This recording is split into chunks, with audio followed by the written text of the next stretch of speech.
O Evangelho segundo Mateus. No primeiro vídeo, vimos como Mateus apresentou Jesus como o Messias da linhagem de Davi e como um novo mestre com autoridade como Moisés. E também como Emanuel, que em hebraico significa Deus conosco. Depois que Jesus anunciou e ensinou a chegada do reino de Deus, e depois que ele trouxe o reino para a vida cotidiana do povo de Israel, vimos que Jesus foi aceito por muitos, mas rejeitado por outros, especialmente pelos líderes religiosos de Israel, os fariseus. Então, a grande pergunta é como esse conflito entre Jesus e os líderes de Israel se desenrolará. A próxima grande sessão, capítulos de 14 a 20, explora todas as diferentes expectativas que as pessoas têm sobre o Messias.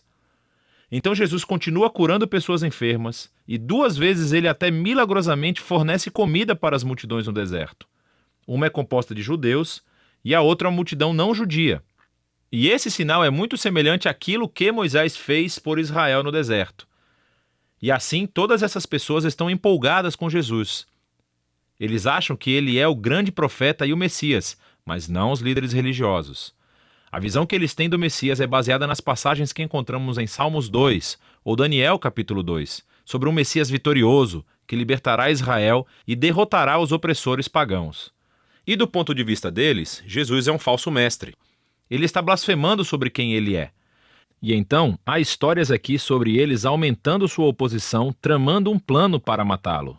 E assim, em resposta, Jesus se retira e começa a ensinar a seus discípulos mais próximos o que significa ser o Messias de Israel, porque ele não é quem as pessoas estão pensando.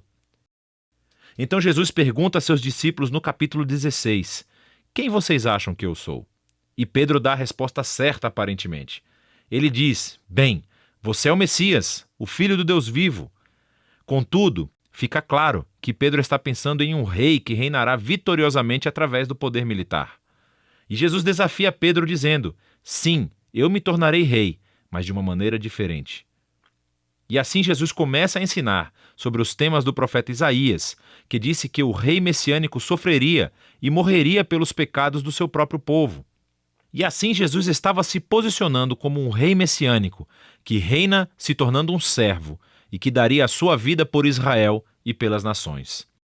Bom, Pedro e os discípulos praticamente não entendem.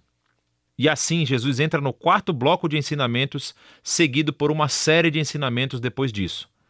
E estes são todos sobre a natureza do reino invertido messiânico de Jesus, que inverte todos os nossos sistemas de valores. Assim, na comunidade do rei servo, você ganha honra servindo aos outros. E em vez de se vingar, você perdoa e faz o bem aos seus inimigos. E no reino de Jesus, você ganha verdadeira riqueza, dando a sua riqueza aos pobres. Para seguir o Messias servo, você deve se tornar um servo.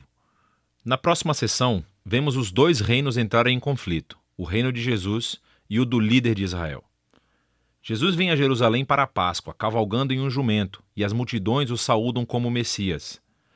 E Jesus imediatamente marcha para o pátio do templo e cria esse enorme alvoroço que interrompe os sacrifícios diários. Suas ações falam mais alto do que suas palavras aqui. Como rei de Israel, Jesus estava afirmando sua autoridade real sobre o templo, o lugar onde Deus e Israel se reuniam. E na visão de Jesus, o templo foi comprometido pela hipocrisia dos líderes de Israel.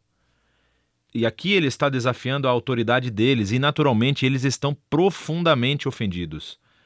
E assim, eles tentam encurralar Jesus e envergonhá-lo no debate público, mas falham. Então eles acabam decidindo que ele deve ser morto. Em resposta, Jesus entrega seu bloco final de ensinamentos. Primeiro ele oferece uma crítica impetuosa aos fariseus e sua hipocrisia. E depois ele chora por Jerusalém e a sua rejeição a Deus e o seu reino. Então Jesus se retira com os discípulos e começa a dizer-lhes o que acontecerá. Ele será executado por esses líderes. Mas ao fazer isso, eles criarão a sua própria morte. Porque, em vez de aceitarem o caminho de Jesus para o reino pacífico, eles tomarão o caminho da revolta contra Roma. E assim Jerusalém e o seu templo serão destruídos. Porém, Jesus diz que este não é o fim da história. Ele será vindicado após a sua morte por sua ressurreição. E um dia ele retornará e estabelecerá o seu reino sobre todas as nações. E assim, enquanto isso, os discípulos precisam ficar alertas e permanecer comprometidos em apenas anunciar Jesus e o seu reino e espalhar as boas novas. E assim, com tudo isso nos ouvidos dos discípulos, a história chega ao clímax. Naquela noite, Jesus chama os discípulos e celebra uma refeição de Páscoa com eles. A Páscoa reconta a história do resgate de Israel da escravidão através da morte do Cordeiro Pascal. E Jesus toma o pão e o vinho desta refeição como novos símbolos, mostrando que a sua morte será um sacrifício que redimiria o seu povo da escravidão, do pecado e do mal. Depois da refeição, Jesus é preso e é levado a julgamento perante o Sinédrio, um conselho de líderes judeus, e eles rejeitam a sua pretensão de ser o Messias. Eles o acusam de blasfêmia contra Deus. Então Jesus é levado perante o governador romano, Pilatos, e ele acha que Jesus é inocente, mas cede à pressão dos líderes judeus e sentencia Jesus à morte por crucificação. Então Jesus é levado pelos soldados romanos e crucificado. Você notará aqui nessa seção que, assim como Mateus fez nos capítulos iniciais, ele aumenta o número de referências ao Antigo Testamento. Ele está tentando mostrar que a morte de Jesus não foi uma tragédia ou um fracasso, mas sim o surpreendente cumprimento de todas as antigas promessas proféticas.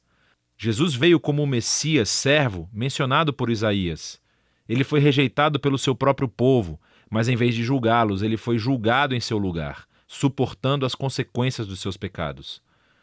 Então, a cena da crucificação chega ao fim e o corpo de Jesus é colocado em um túmulo. Mas o livro termina com uma reviravolta surpreendente, o último capítulo. Os discípulos descobrem no domingo de manhã que o túmulo de Jesus está vazio. E então, de repente, as pessoas começam a ver Jesus vivo dentre os mortos. E o livro conclui com Jesus ressuscitado, dando um ensinamento final, chamado a Grande Comissão. Jesus diz que agora ele é o verdadeiro rei do mundo. E assim, ele envia seus discípulos para todas as nações com as boas novas de que Jesus é o Senhor. E que qualquer um pode se unir ao reino sendo batizado e seguindo seus ensinamentos. E ecoando de volta até o seu nome Emanuel, Deus conosco, do capítulo 1, as últimas palavras de Jesus no livro para os seus discípulos são: eu estarei com vocês. É uma promessa da presença de Jesus até o dia em que ele finalmente retornará. E este é o Evangelho segundo Mateus.